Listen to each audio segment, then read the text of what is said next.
Hey folks, I'm Scott Carter of GatorsZone.com. I'm here with my colleague Chris Harry.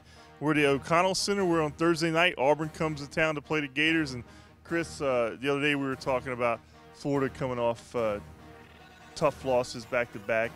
Last time we talked, this week we're talking about coming off back-to-back wins to open SEC play, winning at South Carolina, and obviously Mississippi State at home. What was different with this team last week? Yeah, it is a little bit of a different tune. Last week when we had this conversation, the Gators had lost at Florida State. They had lost at UConn, and then they did pull together a little bit with a little puppet work from Coach Billy Donovan. He suspended two players, one of them John Horford, is starting center. He took Michael Frazier out of the starting lineup for the first time. He just didn't like Michael Frazier's disposition when he wasn't hitting shots. So they go up there, South Carolina, and played like a team. He liked how he talks about always playing the right way. They had really good ball movement. They played really hard, and he told them South Carolina game was going to be a slugfest, and it was. And they played through whatever adversity came about there. South Carolina came at them, and they came right back at them. Hit some big free throws down the stretch. They didn't do that against UConn, obviously, Scott. And then of course Mississippi State. They come home. They play really, really well from start to finish. And now John Horford has been reinstated to the team. I expect Michael Frazier to be back in the starting lineup against Auburn.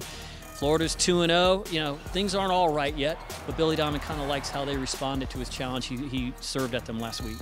Well, when you talk about playing the right way, it looked like they played the right way Saturday night against Mississippi State, 25-point win. One guy who's kind of doing it all season is Dorian Finney-Smith. What can you tell us about what this guy has meant to this team early in the season? Well, it was a setback the first game of the season when he broke had two hairline fractures in his hand, like I want to say 5 minutes into the William & Mary game.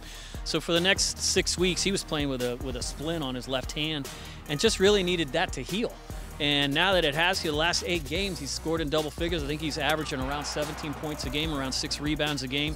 He's about 13 to 14% better on his three-point shots. He's moving really, really well. He's rebounding. He's taking a little bit of a responsibility as far as having more of a voice within the locker room. And right now, Dorian Finney-Smith is playing the best of anybody on the team. I do got to give a shout out to what Eli Carter has done. He's rallied from that sprained foot that was messing with him for the better part of the season. He had strep throat that set him back, but I tell you, he hit huge free throws and a big shot down the stretch at South Carolina. And then, of course, his big game against Mississippi State, he had 20 points, 4 for 6 from three-point range. He's a game changer as far as being able to break down a defense and giving Florida another option on the perimeter, along with Michael Frazier and somebody for Casey Hill to drive and penetrate and look for on the perimeter. Yeah, Eli Carter was the subject of my story after that game, Chris, and the subject of a lot of people's stories coming into this game. Bruce Pearl at Auburn. He's bringing in a 9-6 Auburn team in here. The Gators are 9-6. Gators 2-0 in the conference. Auburn 1-1. What do you see out of this matchup and Bruce Pearl being back in the league? I'll tell you what, speaking of 9-6, that was Bruce Pearl's record against Billy Donovan during his time at Tennessee. And that is the second best record of any coach against Billy Donovan, with at least 7 times getting a crack at him. So he knows how to play the Gators. And now he's at Auburn. You know, he was at ESPN for a while, but he stayed very much in tune with how to coach his basketball team. They're going to play hard. They're going to move the ball really well, and they're going to try to play fast, but they're also going to try to play smart.